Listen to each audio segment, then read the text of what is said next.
욥기서 38장 말씀입니다. 드디어 하나님께서 욥에게 나타나셔서 말씀하십니다. 욥기서가 전체가 42장으로 되어 있는데 1장, 2장에서는 이제 하나님과 사단의 대화 과정에서 사단이 욥이 하나님을 경외하는 이유는 하나님께서 축복하시기 때문에 그렇다. 한번 시험을 해봐라. 그러면 욥이 그렇게 하나님을 경외하지 않게 될 것이다. 이래서 하나님께서 허락을 하셨죠. 그래서 욥이 그 고난을, 큰 고난을 두 종류로 받았습니다. 자기 자녀들이 다 죽고 자기 재산이 다 사라지고, 그리고 또 다른 고난은 자기 몸에 심한 종기가 나서 그것을 계속 이제 긁고 하는 이제 그런 고통, 이런 고난이 닥쳤죠. 그래서 욥이 이제 3장에서는 자기 태어난 날을 저주하고 차라리 죽었으면 좋겠다. 계속 이제 이렇게 장탄식을 하고 있었습니다. 그때 세 친구들이 나타나서 이제 욥과 격렬한 논쟁을 벌인 것이 이제 4장부터 쭉 이어진 것이죠. 그리고 이 옆에서 듣던 엘리후가 또 나타나서 한마디 또 하게 되죠. 그래서 32장에서 지난 어제 37장까지 엘리후가 또 한 이야기, 이렇게 이야기가 나왔던 것인데, 그때까지 하나님은 침묵 가운데 계셨고 욥은 하나님을 볼 수가 없고 또 소리도 들을 수가 없고, 이런 상황에 답답한 가운데서 하나님을 경외하는 것이 아니라 하나님께 불평하기도 하고 원망하기도 하고 그랬지만은, 시간이 지나면서 욥이 점차적으로 변화가 되고 그런 부분들이 있었고, 그렇지만 욥이 끝까지 버리지 않았던 것은 내가 왜 의로운데 이런 고난을 받을 수 있겠습니까? 하나님, 저의 의의를 좀 증명해 주십시오. 이런 거죠. 자기는 의인이다. 의를 하나님 증명해 달라고, 그런 사뭇 좀 여전히 교만한 그러한 모습을 보이고 있었습니다. 하지만 욥이 그래도 욥을 우리가 칭찬할 수 있는 부분은 여하튼 하나님으로부터 떨어져 나가지 않았다는 것입니다. 하나님을 붙들고 있는 것이요. 여전히 좀 불편한 마음을 갖고는 있지만 하나님께 항변도 하면서 하나님, 저의 무죄를 밝혀주십시오. 이렇게 이제 끝까지 하나님 붙든 부분이 있었습니다. 그런데 이제 드디어 하나님께서 이제 답변을 하시는 것인데, 사실은 이 38장의 답변은 31장의 욥이 마지막으로 이야기했던 부분, 나의 이 무죄함, 의로움을 좀 하나님이 좀 증명해 주십시오 했던 이제 그런 말이죠. 그런 말에 대해서 이제 하나님께서 답변을 하시는 것인데, 구체적으로 네가 의롭다, 의롭지 않다, 너는 무죄하다, 이런 말씀하시는 것이 아닙니다. 그리고 그 세 친구들이나 엘리후처럼 복잡한 무슨 철학적이고 이런 말씀하시는 것도 아닙니다. 인간은 본래 죄가 있고 어떤 그런, 그래서 고난을 받고 하는 그런 고난의 원인에 대한 설명을 하시는 것도 아닌 거죠. 지금 우리가 읽은 것처럼 하나님은 무엇을 말씀하고 있습니까? 이 38장에 한마디로 나는 이 우주 만물을 다 만들었는데 욥 네가 만들었느냐? 넌 뭘 했느냐? 하는 그런 말씀 아니겠습니까? 그래서 이 내용이 하나님이 이 욥에게 나타나셔서 4절부터 내가 땅에 기초를 놓을 때 네가 어디 있었느냐, 이런 거죠. 그래서 우주 만물을 좀 만드실 때 너는 도대체 어디 있었느냐, 네가 그것에 조금이라도 기여했느냐, 아니라는 것이죠. 그래서 땅을 만드신 이야기부터 시작해서 8절부터는 이제 바다를 또 지으신 이제 이런 부분, 네가 또 어디 있었느냐, 이런 것이죠. 그리고 또 이제 바다 이야기가 끝난 다음에 17절에 보면 사망의 문이라는 것은 음부를 말합니다. 지옥을 말하는 것이죠. 그래서 그 그런 것을 네가 본 적이 있느냐 이런 것이죠. 그리고 천국을 여기서는 광명이 있는 곳 19절에 광명이 있는 하늘 이걸로 또 말씀하십니다. 어쨌든 음부 천국 이런 걸 네가 알기나 하느냐 보기나 했느냐 이제 그런 말씀을 쭉 하시고 이제 창조에 이어서 이 우주 만물을 또 다스리시는 부분 이 천체를 움직이시고 또 우박을 내리시고 비를 내리시고 눈을 내리시고 하는 이런 일련의 과정 천체 운행하는 것에 네가 또 기여한 게 있느냐 또 말씀하시죠.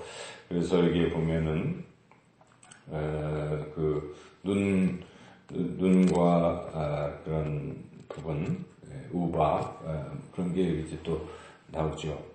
그리고 홍수 25절에 큰 또 물줄기 홍수에 대한 부분은 또 네가 뭘 했느냐 이제 그런 말씀입니다. 그리고 이 별도 하나님 만드셨는데 이런 묘성이나 삼성 이런 31절 32절 그 별자리를 네가 이렇게 운행하는 것을 네가 알기나 하느냐 너 할 수 있겠느냐 하나님이 다 이게 별자리도 움직이시고 하늘의 궤도를 알기나 하느냐 이렇게 또 말씀을 하시죠. 그러면서 혹시 네가 무슨 지혜를 가지고 있다면 그건 누가 준 거냐 이런 말씀도 하십니다. 36절 한번 읽어볼까요? 가슴 속의 지혜는 누가 준 것이냐 수탉에게 슬기를 준 자가 누구냐 이런 지혜와 슬기 총명을 누가 주느냐 이제 이 모든 것이 하나님이 가지고 계시고 하나님이 주시는 것이고 그리고 번개 또 이런 등등 이런 모든 것을 누가 했느냐 이 질문이죠. 지금 욥에게 네가 그렇게 여러 가지 말들을 많이 했는데 너도 한번 대답해봐라. 뭐 질문도 하고 얘기도 했는데 너 이 우주 만물을 만들 때 뭐 했냐? 우주 만물을 내가 지금도 다스리고 있는데 너는 뭐 하고 있느냐? 뭘 한 게 뭐 있느냐? 이런 질문이 한마디로 요약하면 그리고 이제 39절부터는 사실은 이제 뒤에 39장에 이어지는 그런 내용이라 이제 동물들을 하나하나 또 이제 말씀을 하시는 것이죠. 근데 여튼 여기서 우주 만물과 이 천체를 운행하시는 이러한 모든 것을 하나님이 하시는 분이시고 너는 뭐 했느냐 이런 질문이죠. 지금 아직 욥의 대답은 나타나지 않고 우리가 이제 한 40장 되면 욥이 조금 대답하고 42장에 또 대답을 하는데 욥이 지금 이런 하나님의 말씀에 대해서 어떤 생각을 하겠습니까? 아 그렇구나. 하나님의 그 권능과 또 하나님의 그 지혜 앞에서 나는 참으로 보잘것없는 존재구나. 이걸 깊이 느끼겠죠. 느껴야 하는 것이고 이게 신앙의 핵심인 것입니다. 그래서 저는 이 말씀을 묵상하면서 우리가 자연의 아름다움을 보고 참 좋아하지 않습니까? 여기저기 우리가 놀러도 다니고 할 때마다 본 것을 신기하다, 좋다, 내가 즐겁다 하는 것으로 그쳐서는 안 되는 것이죠. 그런 자연을 보면서 우리는 하나님을 볼 수 있어야 합니다. 아, 저렇게 참 묘한 자연을 만드신 분이 누구신가? 하나님이시구나. 우리가 꽃을 많이 보고 풀을 보고 많은 거 알지 않습니까? 참 신비한 것이죠. 어떻게 그 꽃이 필까? 우리 저 뒤에 누군가 잘라내가지고 지금 다 죽은 것 같이 보였던 그 화분에 그것에서도 지금 파릇파릇 이파리가 나지 않습니까? 참 신비한 것이죠.